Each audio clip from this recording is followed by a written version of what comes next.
As The Legend of Zelda Tears of the Kingdom continues to rack up scores, accolades, achievement, new gameplay clips, craziness, and people just come to grips with how incredible this game is, there is a subsect of fans in the depths that just won't let go. They continue to mine that salt, that non-healthy rock salt in this case.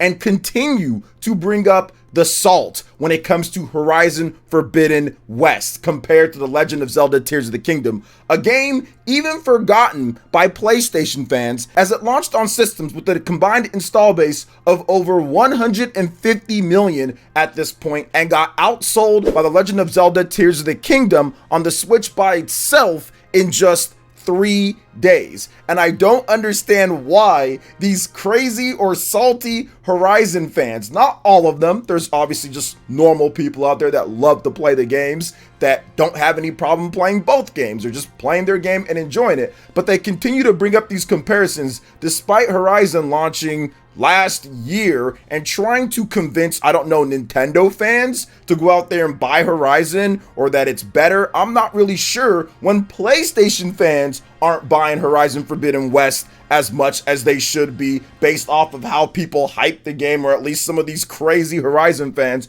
are hyping the game. But before we get into the salt overload that we're going to talk about in this video, please make sure you enter into our Legend of Zelda Tears of the Kingdom Collector's Edition giveaway. All you have to do is subscribe to the channel, hit that like button, hit the notification bell, check out the link in the description below, go over to the community page, vote on your favorite Tears of the Kingdom power, and drop a comment below. And I will pick one random winner on June 1st. Now let's go ahead and jump right back into this because I find this hilarious. This is the latest victim of the Horizon or Salt Wars, as I like to call them, when people just start going out of pocket for no reason on Twitter. And it's funny when they get absolutely destroyed by their own viewers and also other people jumping in and telling them, not so fast. But let's talk about this. On Twitter, shout outs to Mr. Hart in 8K. He actually follows me.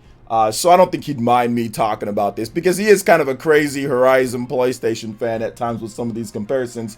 And he put up this comparison of Horizon Forbidden West, or more like the Burning Shores DLC. And he said, which one, if you can only choose one, which one are you playing? So we put Burning Shores. So that is the expansion for the base game of Horizon Forbidden West. It's just like 8 to 10 hours or something like that, versus The Legend of Zelda Tears of the Kingdom, which is an actual full-on game that can probably get you anywhere minimum 50 hours or so to maximum hundreds of hours of gameplay. So kind of weird comparison, but a comparison nonetheless in terms of which one would you rather play. I think most people would probably rather play the longer game that's going to get you more value and content. But besides that gap, I think he's probably just meaning like Horizon Forbidden West and also the DLC pack combined. So I'm going to give him the benefit of the doubt on that. But I wanted to talk about this because I find this hilarious. So I actually responded to him because he's a follower of mine. And I stated, let it go, man. Zelda crushed Horizon in reviews and outsold it in 3 days.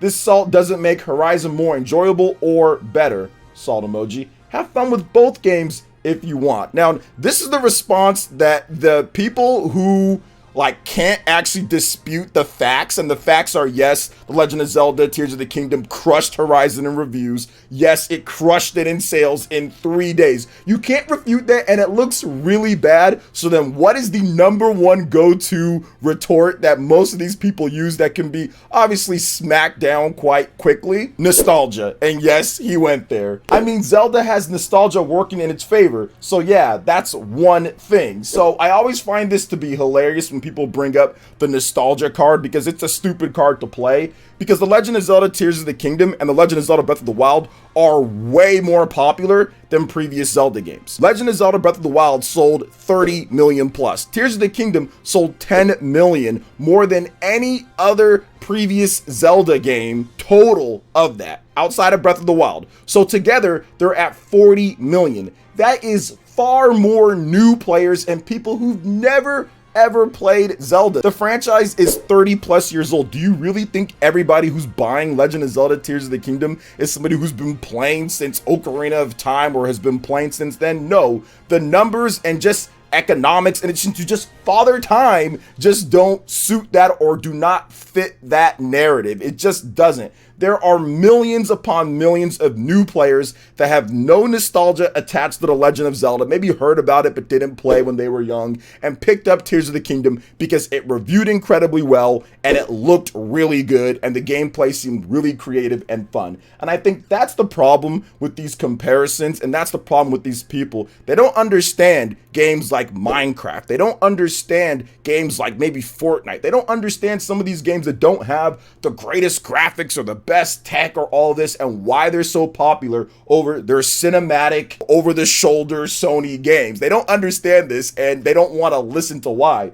But let's even talk about the clip itself, because even that is salt imbued with haterade, which is just hilarious. You know, a lot of time these people, they'll try to sit there and argue all day about why Horizon or why a game is better than this Nintendo game, and they're explaining it like this, but they ultimately end up looking like this because they don't know what they're talking about and they haven't even played the game in question that they're saying is better than the other game. Because even in this clip, he picks a clip where he's just deflecting against one of the enemies instead of picking all of the really cool combat clips, which I know he's seen, but intentionally didn't do that, because that's what these salt-riddled guys when it comes to Horizon do. They're so upset that Tears of the Kingdom, with the technology, and I talked about this before, with 2015 Tegra X1 technology, is taking all the shine from their super graphic cinematic stuff, and they don't like the fact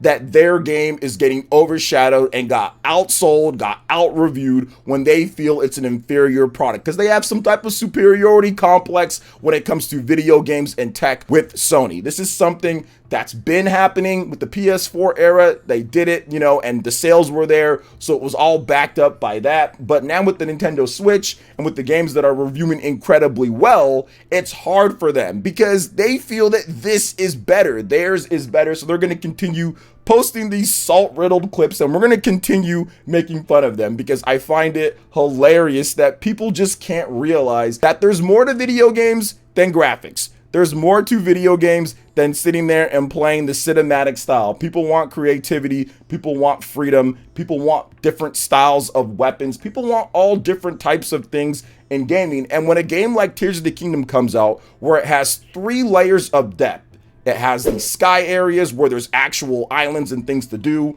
unlike Horizon. It has the depths of Hyrule, which has a whole new different type of metagame that you can go down there, collect resources, do different things as well. And then it also has the base land that's Hyrule, and you can seamlessly intertwine those 3. That is the type of gameplay experience with all the other innovations when it comes to combat, when it comes to mechanics, when it comes to everything, the side quests. There are so many great things about Tears of the Kingdom, and they just don't want to listen because graphics, you know, and they'll never understand. And I think that's the reason why the Nintendo Switch overall has done incredibly well. That part of innovation and the gameplay first, providing a lot of different styles of games to different types of people and having massive 10+ million sellers. I'm not trying to sit there and say sales equals better, but people have to realize people are looking for all different types of things, and it's okay for Horizon to coexist with this game or that game. Yes, I like Tears of the Kingdom a lot. I think it's better than a lot of these Assassin's Creed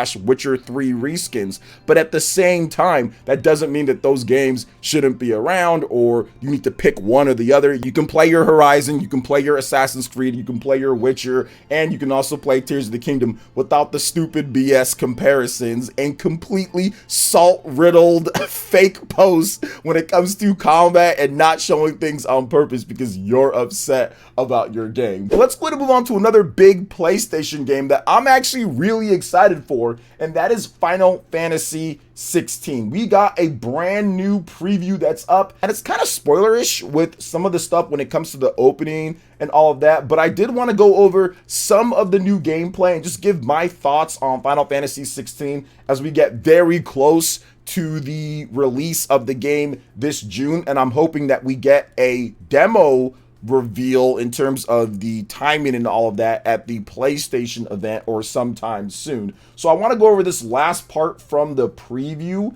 and I'm going to skip over a lot of the spoiler stuff. So I'm going to pick up right here where it says, at the end of the battle, you are saved by a man named Telamon, or Sid, as you guys all know him. Sid knows of Clive and heard rumors that he survived, but never paid them much heed. Sid brings Clive and Jill back to the hideaway where he and his allies survive. The hideaway grants Clive access to various resources such as a blacksmith, shop, and virtual training ground. The virtual training ground, called the Arete Stone, features numerous training options such as input display, action log, invincibility, regen, burst timing, recast timers, enemy aggro, enemy invincibility, and you can choose any enemy to train with. Now, after some more story points, Clive, Sid, and Clive's loyal hound, Torgal, set off to the Great Wood, where they fight various Wargen vampires, thorns, and wyverns, and eventually a boss battle. Now, another thing that this previewer stated, that everything that they played, from the story to the world, gameplay, voice acting, visuals, and so on,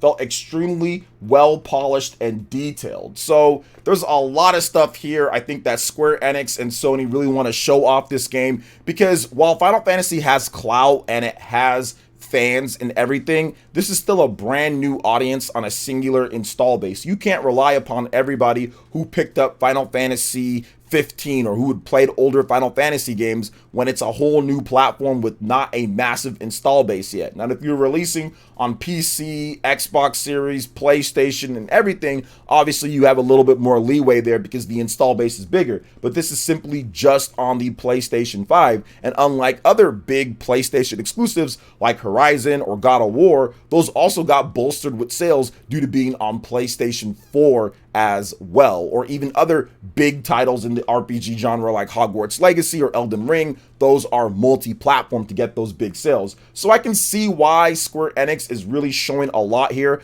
I think that they really want to increase the pre-order numbers. I've been hearing that pre-orders are okay, but definitely not as good as Final Fantasy 15 was, especially in Japan. Things don't seem like it's going to launch as well. And obviously a big factor of that is the install base as well. With the PS5, there's just not enough of them. But ultimately, I think this game will grow with the PlayStation 5 install base, and it's going to have a solid debut because it's really released next to nothing on the PlayStation 5. This is the big action RPG, big single player game to play on the PlayStation 5, exclusive in June. So I do see it doing very well, especially in the US. But what are your thoughts on this, guys, when it comes to everything that we discussed, from The Legend of Zelda Tears of the Kingdom versus Horizon Forbidden West Assault, and also Final Fantasy 16? I am pumped to play the game. Make sure you enter into our giveaway. Once again, link in the description. Subscribe, hit that like button, vote on your favorite power, and also check out more of our RPG, Nintendo Switch, and Legend of Zelda Tears of the Kingdom videos